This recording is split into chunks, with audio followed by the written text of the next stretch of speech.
ಈ ದೇಶವನ್ನು ಹಿಂದೂ ರಾಷ್ಟ್ರ ಮಾಡಲು ಸಾಧ್ಯವೇ ಇಲ್ಲ. ಸಿಎಂ ಸಿದ್ದರಾಮಯ್ಯ.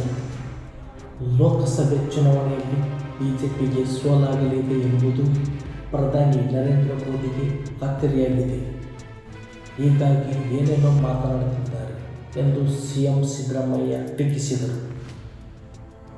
ಕೆಪಿಸಿಸಿ ಕಚೇರಿಯಲ್ಲಿ ನಡೆದ ನೆಹರು ಪುಣ್ಯಸ್ಮರಣೆ ಕಾರ್ಯಕ್ರಮದಲ್ಲಿ ಮಾತನಾಡಿದ ಅವರು, ವಿಕಸಿತ ಭಾರತ ಮಾಡಲು ದೇವರೇ ಕಳಿಸಿದ್ದಾನೆ.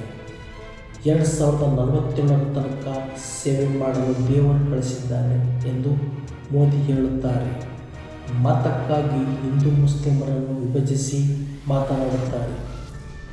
ಚುನಾವಣಾ ಭಾಷಣಗಳಲ್ಲಿ ಮುಸ್ಲಿಮರ ವಿರುದ್ಧ ಮಾತನಾಡುತ್ತಾರೆ.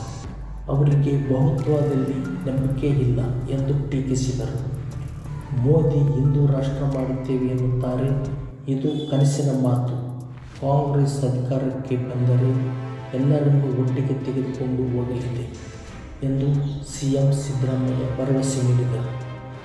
ನಮ್ಮ ಪ್ರಗತಿ ಮೀಡಿಯಾ ಲೈಕ್ ಮಾಡಿ, ಶೇರ್ ಮಾಡಿ, ಸಬ್ಸ್ಕ್ರೈಬ್ ಮಾಡಿ. ನಮಸ್ಕಾರ.